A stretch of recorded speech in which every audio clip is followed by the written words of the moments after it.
Ano ka na stress? 3,000 bali mo. Oh. Oh. Ngayon, anong gagawin? Ayaw mo na pasilduhin. At hindi, kaya ako ang Ang inaantay. nakakaalam ng sahod ay si Ate Ebeng. Tanda ko na po.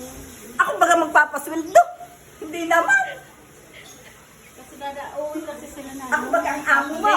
Dadaan ako dito ni Dada. Uuwi na dito. Patawarin mo. Nagising ako, nandito ako nakatulog. O, yan. Bakit na naman, iniisip mo naman si Gando. Oy, isatin ako makauwi ng Los Baños, paka Pasko. Puro happen yung ano ko at hinihintay ako ng mga taga Los Baños. Ay, di umuwi ka. Oh. Oh, di ba? Di ba, inom ka.